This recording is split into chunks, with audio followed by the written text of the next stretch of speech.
Boa noite. Hoje a gente vai dar início, então, à nossa disciplina de Introdução à Crítica Literária, certo? Hoje eu vou iniciar, então, a nossa aula 1, né, a nossa primeira aula, com o título A Interpretação do Texto Literário, né?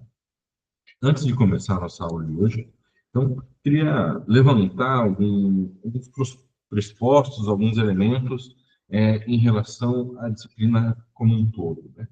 Então, nessa disciplina de Introdução à Crítica Literária, a gente vai trabalhar especificamente a formação do leitor profissional, né? No caso, nós, leitores profissionais de literatura, né? A nossa formação enquanto leitor crítico, certo? Então, a gente vai ver o acompanhamento histórico da crítica literária, a gente também vai ver um pouco também sobre os procedimentos da leitura crítica, né? No decorrer das aulas.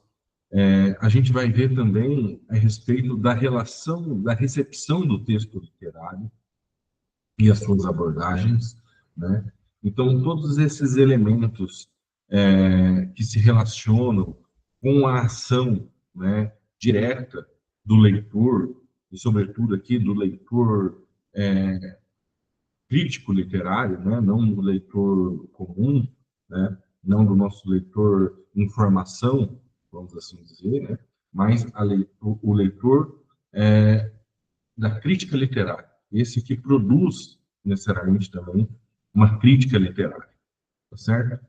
Então a gente vai começar então pela interpretação do texto literário. O que é fazer essa interpretação? O que é a elaboração da crítica literária no fazer desse leitor específico, certo?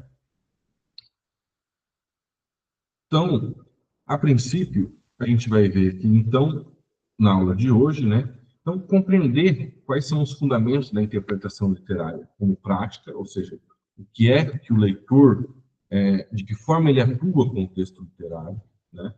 Identificar alguns conceitos chaves, né, para o trato do texto literário. Vamos exercitar alguns procedimentos de análise e interpretação textual, tá certo? E também vamos refletir sobre o papel do intérprete como mediador entre forma e evento, certo? A gente vai ver isso na aula de hoje, certo?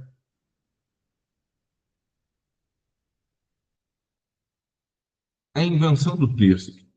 Então, todo texto que carrega significado, principalmente o texto literário, né, que é mais preenchido dele,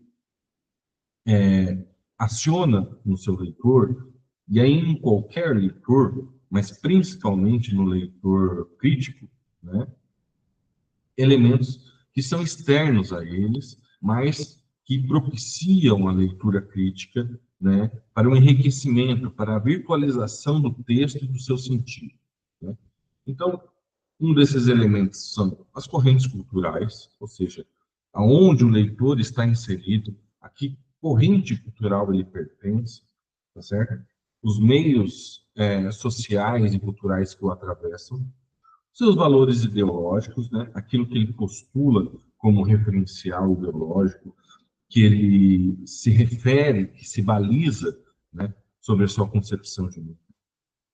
Padrões de gosto, né, que tem a ver também com a relação com que o leitor crítico vai se dirigir ao texto, certo? E, por fim, modelos de desempenho formal, tá? E aqui está mais referente a uma crítica estilística, não é o que a gente vai abordar aqui agora, mas a gente vai ver também alguns aspectos formais da língua, certo? O léxico, o semântico, o sonoro, né? Todos os aspectos formais da língua, como elas coparticipam, né, no sentido do texto. Então, também é uma forma de análise do qual o leitor crítico tem que estar alinhado, né, ou um empregado dessas ferramentas para análise do texto literário, tá certo? Mas, antes de chegar nesse momento, antes da gente fazer com que esses operadores do texto funcionem, tá certo? a gente precisa entender a formação desse objeto que a gente está lendo, né? Ou seja, do que se constitui, né, essa obra de arte, no caso o texto literário, que a gente analisa, né? Quais são os elementos, né, que propiciam a difusão da crítica, ou seja, a operação da crítica ali dentro? Quais são os elementos que o leitor, né, vai ter que equalizar, né, para potencializar os seus sentidos, certo?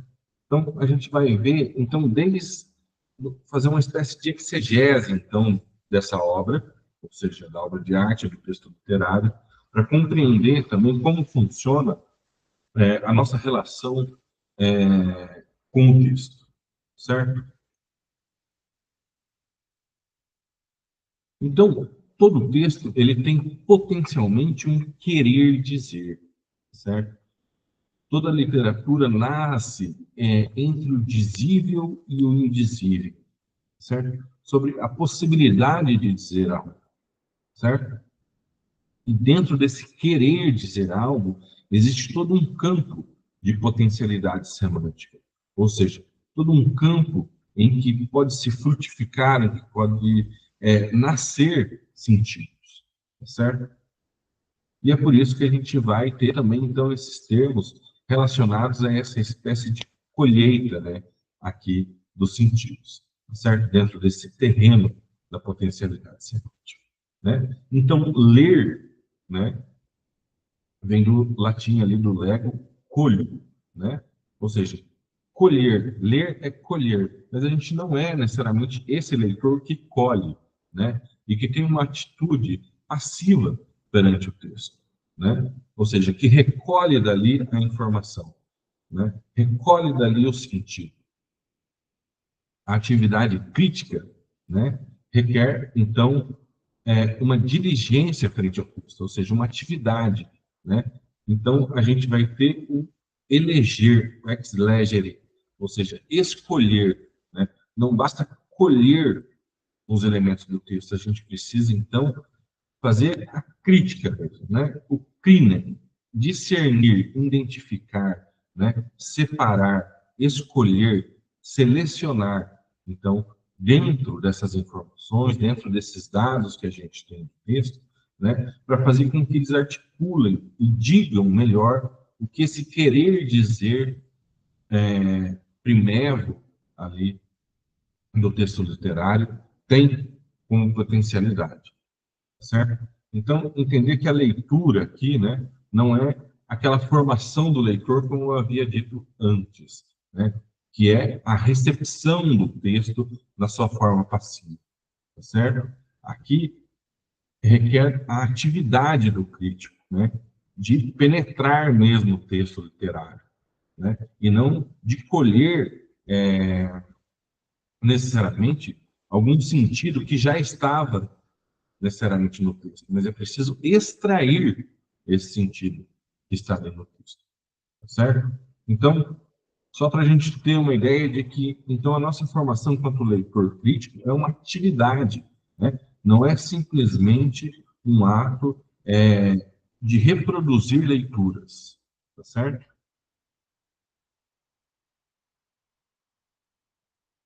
Então, como é que a gente vai retirar esse sentido do texto, certo? A gente vai ter, então, para a formação do texto literário, o que a gente chama de conteúdo e forma da maneira mais abrangente, né? Ou seja, esses são os termos mais recorrentes dentro da teoria literária, tá? Então, a gente vai ter aqui, na verdade, o que a gente vai chamar de evento e forma. Porque a gente vai trabalhar, então, uma perspectiva sobre o texto, a gente vai trabalhar aqui com uma perspectiva sobre o texto que não tem a ver necessariamente com a informação, certo? Mas com a formulação desse texto literário, certo? É por isso que a gente vai abdicar aqui, então, desse termo mais recorrente, que é o conteúdo, e vai adotar o evento, certo? Então, o evento e a forma, eles encontram um ponto interseccional, certo? Que é onde o evento vai se debruçar sobre uma forma escolhida pelo autor, certo? Mas aí a gente vai se perguntar, tá, mas o que é evento, então, né? Que evento é esse que acontece, que ganha uma forma no texto literário? Então, o evento é todo acontecer vivido da existência que motiva, né, operadores textuais, né, nelas penetrando com temporalidade e subjetividade, tá certo? Então, o evento é todo acontecer da existência, tá? Que é balizado pela temporalidade e subjetividade. Ah, mas o que quer dizer isso, então? Né? O evento ele é um acontecer, então ele é um acontecimento, tá certo? E ele se torna evento, né? O acontecimento se torna evento a partir de um filtro de subjetividade e de temporalidade, certo? Então, todo evento é um acontecimento para se dar luz perante uma consciência, certo? Perante uma subjetividade. No entanto, nem todo acontecimento é um evento, tá certo? Então, que basta, né, que alguma coisa aconteça, ou seja, que algo aconteça, não basta para produzir um evento, né? Para que haja um evento é necessário que esse acontecer eu o sinta como um acontecer para mim. Ou seja, aqui há uma radicalização da subjetividade. Precisa que esse aconteça para alguém, certo? No entanto, se todo evento se abre à consciência como acontecimento, ou seja, se um evento advém de alguém que filtra esse acontecimento, né, nem todo acontecimento é evento, porque ele pode acontecer e não necessariamente ter, né, ali uma subjetividade que o transforma, que o reformula, certo? Então a gente pode entender acontecimento como fatos, certo? Fatos da experiência vivida, certo? Fatos da existência, tá? E vão se tornar um evento, tá? E esse evento requer subjetividade e temporalidade. Esses vão ser os principais, as principais balizas para a construção do texto literário, né? Tem que haver, então, um eu e tem que haver também um tempo para que esse acontecimento se torne, então, evento, tá certo? Agora, dentro do campo do acontecimento, a gente vai ter também coisas, certo? Ou seja, dentro desse fato que se dá, né, que é o acontecimento, a gente tem coisas ali, certo?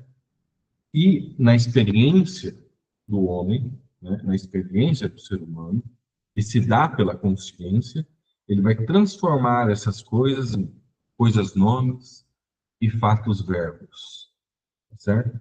Ou seja, já começa aqui o processo de linguagem, já começa aqui o processo de transformação desses elementos na, na linguagem, ou seja, preciso plasmar, né, esses aspectos aqui dentro do campo da linguagem.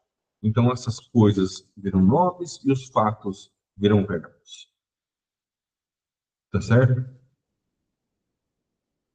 Aqui, o autor, ainda estamos nessa instância da elaboração do texto literário. Aqui, o autor é que vai determinar, né, quais são as coisas do acontecimento, né, que ele vai modular pela linguagem para se tornar, então, esses elementos, principalmente aqui para nós, então, no caso do texto literário, certo?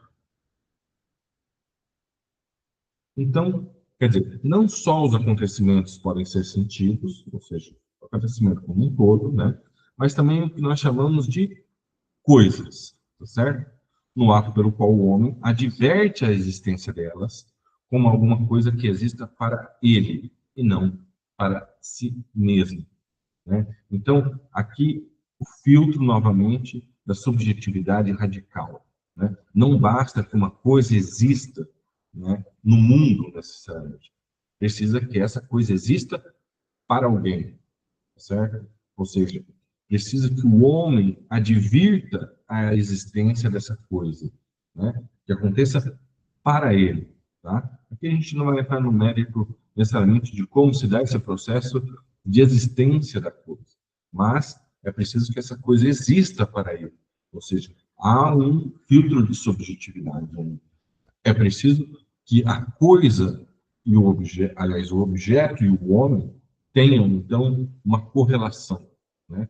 E é a partir dessa correlação que ele vai transmutar essa coisa ali do plano existencial para o plano literário. E como isso acontece? Quais são também, então, os determinantes, né, para que algo aconteça para mim? A gente vai ter, então, o aqui e o agora, certo? Então, para que alguma coisa aconteça para mim, eu preciso vê-la a partir de um ponto de vista, né? Eu preciso encará-la a partir de um ponto de vista. Essa coisa dentro do acontecimento, ou o próprio acontecimento, eu preciso perspectivá-la a partir de um ponto de vista, né? Ou seja, há também uma subjetividade aí, né? Ou seja, há um eu, né, direcionado. Mas esse eu também é atravessado por aqueles operadores de leitura que a gente viu no começo. A corrente cultural, a visão ideológica, né? O gosto, tá certo? Então, todos esses elementos vão formar o aqui, né? Esse eu, tá certo? E também a gente vai ter o agora, né? Que é esse acolhimento, né? Que, que adquire uma certa tonalidade afetiva, tá certo? Ou seja, como eu me relaciono com essa coisa, tá certo? Com esse acontecimento, né? Como eu me relaciono com ela, tá certo? Eu tenho todos aqueles imperativos exteriores que formulam o meu aqui, né? Mas eu também tenho o meu agora, que condiciona a minha relação com o objeto, né? E é a partir desses dois pontos, né, que o autor vai fazer a sua elaboração do texto literário, certo?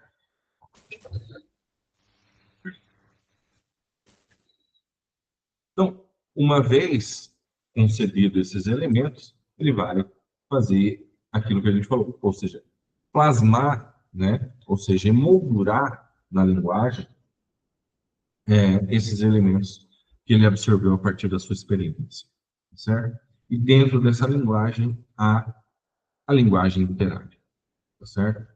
Que vai trabalhar, então, tanto com signos como com símbolos, tá certo? A literatura é uma linguagem simbólica por excelência, tá certo? Mas a gente também vai trabalhar com signos porque a gente precisa desse intercâmbio comunicacional, né? Para a gente produzir, extrair dali, né? De primeira, de primeira ordem, né? Essa decodificação do sentido do texto. Mas o aspecto simbólico, né, ele é inerente à condição da literatura, certo? E é nesse operador, né, aliás, nessa instância que o operador crítico, né, que o leitor crítico, vai se debruçar, certo?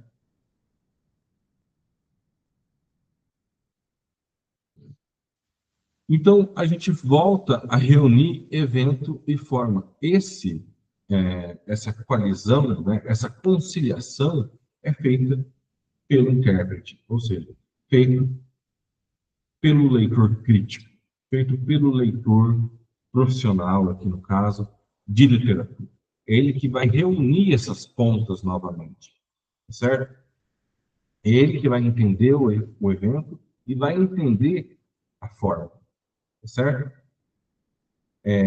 Que, ora separado, né, também, pelo processo de escrita, né? O evento ele não se dá na sua totalidade na forma, ele encontra uma forma que pode conceber, certo?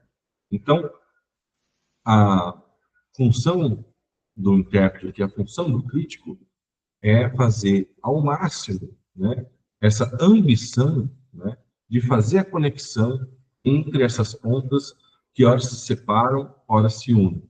Horas se separam pela, pelo poder de expressividade que o autor deve ter para fazer a sua elaboração literária, né? E depois reunidas pelo intérprete, que tem a capacidade, então, de enxergar essa correlação e potencializar essa correlação, certo? Então, o evento é quando o sujeito concebe alguma coisa sobre um certo ponto de vista, no aqui e agora, como a gente viu, né?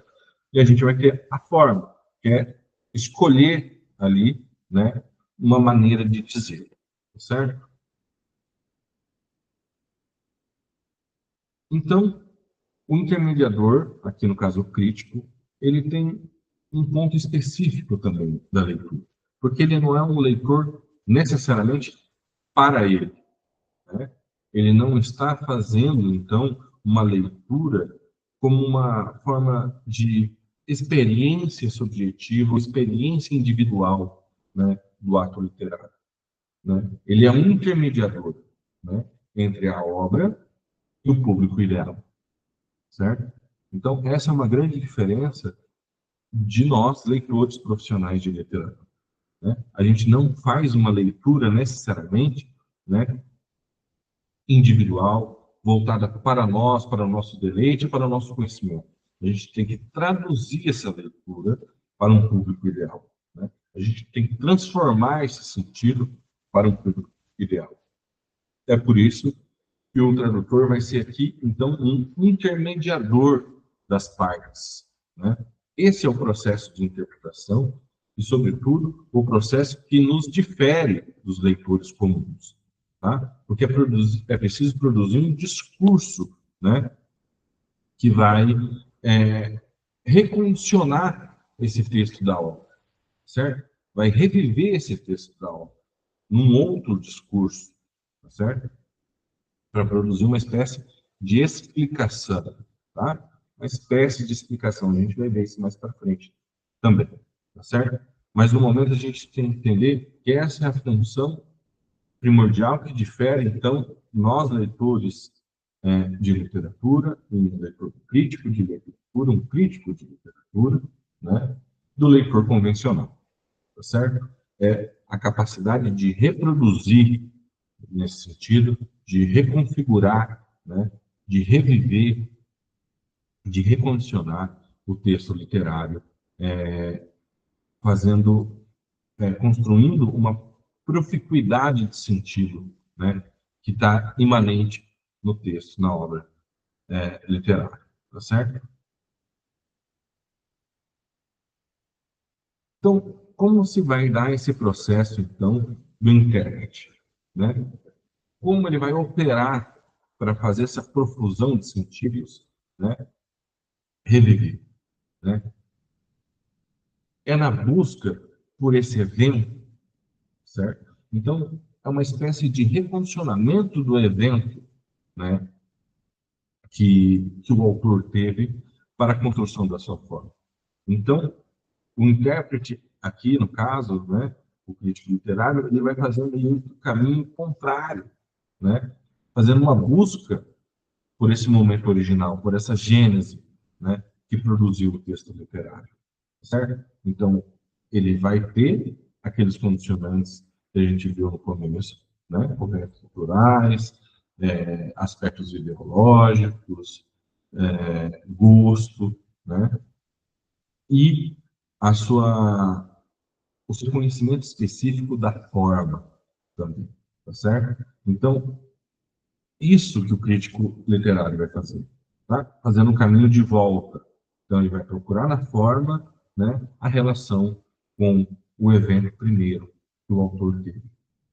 Só que essa busca por esse evento original, essa busca por essa gênese, não é absoluto, né? Ou seja, o sentido encontrado ali no evento, entre a relação da forma do evento, ele não é absoluto, certo? Porque isso desfaria o próprio sentido de literatura, porque a gente não vai procurar o evento necessariamente, né? Se a gente procurasse o evento necessariamente, a gente produziria uma outra experiência, um outro evento, tá certo? Então, a gente não vai se colocar de novo naquele lugar, né? Digamos assim. Então, se um poeta escreve sobre o pôr do sol, a gente não vai nos colocar para vermos um pôr do sol para entender, né, o que significa esse evento. Não. O prisma da subjetividade é o elemento fundamental desse evento. Reconhecer ele, né, e entender as limitações, tanto da expressão do autor, das suas contradições, né, das suas fissuras e das suas quebras, esse é o processo interpretativo. Né? A gente não vai recriar uma experiência outra, uma outra experiência nova, né? Tentando construir um evento 2, tá certo? A gente vai se pautar, então, na subjetividade prismada a partir desse evento, que foi elaborada pelo autor, tá certo? Que encontrou uma forma, e a gente vai operar dentro dessa forma e construir um novo texto, né? A nossa crítica.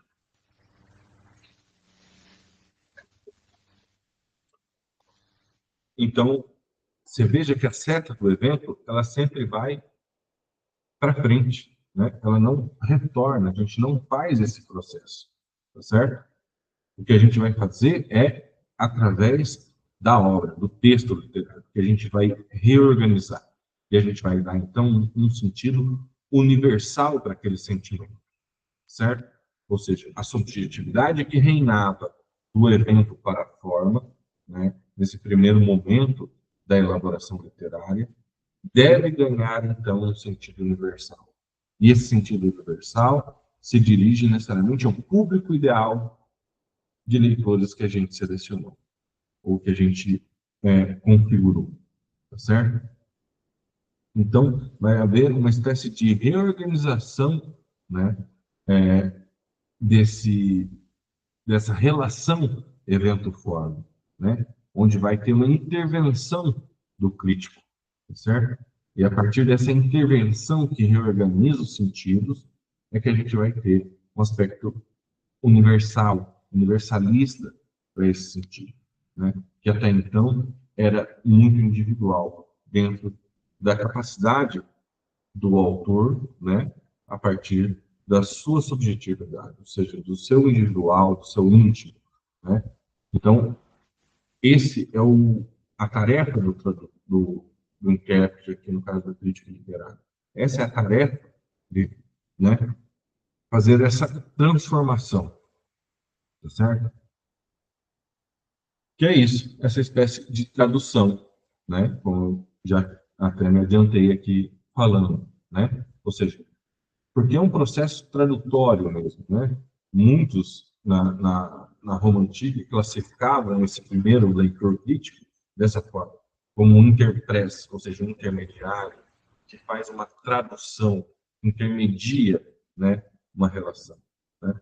Então vai passar do código do poeta, né? Ou seja, aquela relação que ele teve, passa pelo crítico para chegar ao código do leitor, nosso público ideal que a gente configurou, tá certo? Então, a gente também vai fazer essa espécie de tradução, tá certo? Né? Porque a gente não está em busca de criar um novo evento, né? Um evento reinterpretado por nós, né? Não é aí que a gente vai se colocar. Ou seja, não é uma reinterpretação do evento, é uma reinterpretação do evento, mas forma passado pela subjetividade do autor, certo? E é essa tradução que a gente vai fazer para o nosso leitor.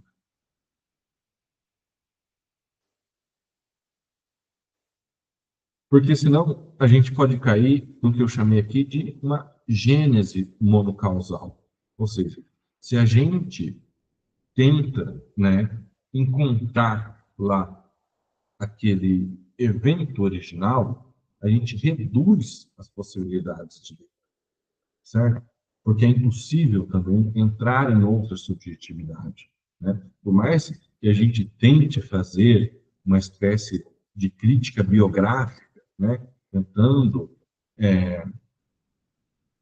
elencar ali características do autor que possam nos dizer sobre como ele perspectivou tal evento, né? A gente vai limitar essas possibilidades dentro da própria forma do texto, né? E anular as potencialidades polissêmicas do sentido da literatura, tá certo? Porque a gente sempre vai tentar chegar, né, se a gente insistir nessa busca original e absoluta, a gente vai sempre encontrar uma precisão empobrecedora.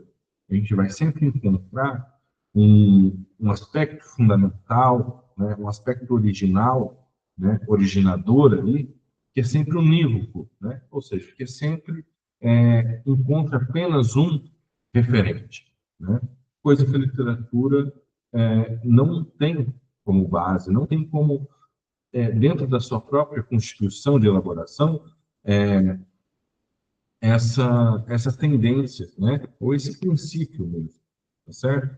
Então, tentar procurar as gênese monocausal, né? Ou seja, tentar encontrar lá o princípio do evento, da experiência, né? Vai fazer com que a gente reduza tudo a biografia do autor, né? Interprete a partir de uma lente única, ou seja, tentando olhar pelos olhos do autor, não é essa a função do crítico literário, né? E ignora as contradições do texto também, ou seja, as possibilidades que se tem ali da, da comunicação que o autor pretendeu do seu texto com o leitor, né? Com a outra parte, né? Com a contraparte dessa obra, né?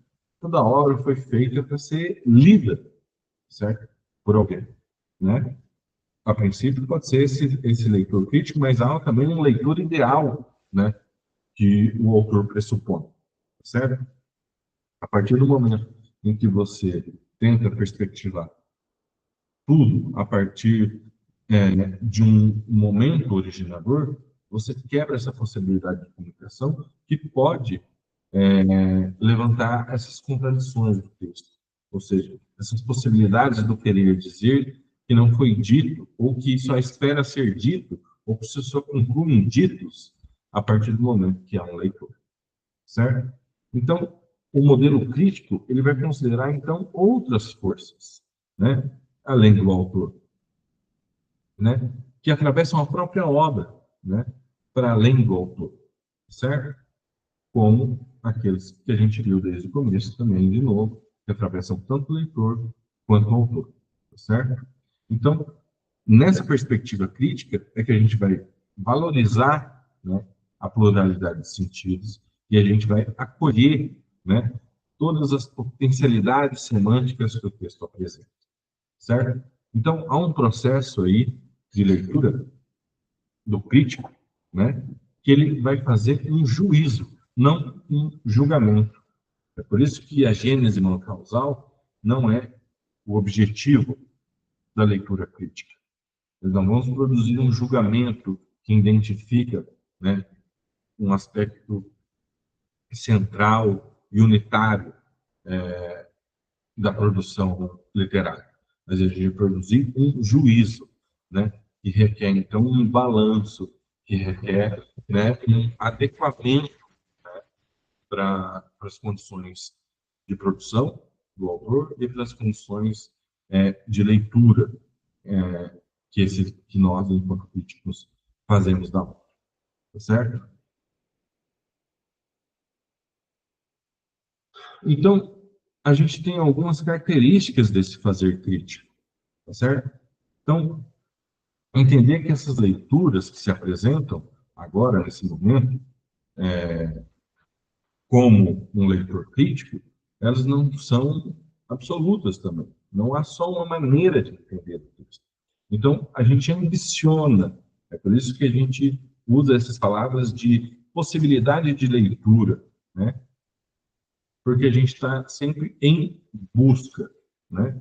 Então, o crítico ele busca reconhecer, né, alguma coisa dentro do texto, mas evidenciando seu caráter aberto, né, de exercício crítico, né? Por isso que a gente pode, então, ter vários resultados que esses resultados são continuamente revisáveis, ou seja, é possível ter outras leituras também, né? Pelas nossas condicionantes de leitor, que foi os primeiros elementos que a gente viu na aula de hoje, certo? E, sobretudo, agora, não há também essa verdade universal da leitura do texto. O que há é argumentação. Né? Então, a gente faz juízos fundamentados. Ou seja, a gente não vai encontrar a gênese causal do que levou o autor a escrever aquilo, né? A gente não vai encontrar todas as condições de produção daquela obra e nem conseguir cercear também todas as nossas condições de leitura, né? Mas o que a gente vai ter é uma predominância de argumentação, ou seja, o quanto a gente consegue apurar a nossa forma de julgar, certo? Se a gente é pertinente, né, com os resultados da nossa argumentação. Então, daí a necessidade de um embasamento teórico, tá certo? Ou seja, a teoria nos vale aqui. A gente precisa dela para poder argumentar. E não vale uma leitura de subjetividade ilimitada, né? Nem tudo que o texto quer dizer para mim, né? Então, é por isso que a gente precisa de um respaldo teórico também para poder aventar essas possibilidades no texto, tá certo? E, por fim, o interesse geral, que esse sim é o denominador, aliás, é o diferenciador da nossa atividade, certo? Porque é quando a gente se dirige àquele público ideal do qual a gente viu aqui hoje, na aula de hoje, certo? Que é o leitor, pode ser o leitor de informação, no caso dos nossos alunos, pode ser o leitor geral das obras literárias, tá certo? Ou pode ser também o público, no sentido da nossa construção de identidades, de valores e de elementos, né, que subsidiam a nossa relação humana enquanto sociedade, né? E é desse interesse geral, né, que a gente se dirige na produção da crítica literária, certo? Então, a gente delimita assuntos de interesse geral, porque reconhecemos que a ciência deve estar sempre subordinada aos interesses da sociedade, né? Então, dando também um verniz de cientificidade para a crítica literária, a gente precisa entender, né, que essa ferramenta deve servir aos interesses da sociedade. Então, nesse sentido, o crítico literário deveria sempre refletir sobre o nível da sua contribuição para a melhoria das condições da sociedade em geral. Que, última análise, significa que o crítico não faz um desvelar neutro, mas ao contrário, né? Ele deve estar empenhado em desvelar, de forma explicitamente comprometida com o seu tempo, a sua história, a obra literária, certo? Então, aqui também reforça aquele sentido de subjetividade ilimitada, né? O interesse da crítica literária deve ser comum, deve ser público e deve estar de acordo com o nosso tempo, com a nossa história e com a nossa sociedade, certo? Então, a nossa aula fica por aqui hoje. Então, a gente viu esses aspectos, então, do procedimento, né, do crítico literário. A gente vai ver, então, nas próximas aulas, mais operações do crítico literário, vendo, então, como é que funciona mesmo o trato, a lida com o texto literário, certo? Hoje foi isso. Eu espero ver vocês na semana que vem. Boa noite.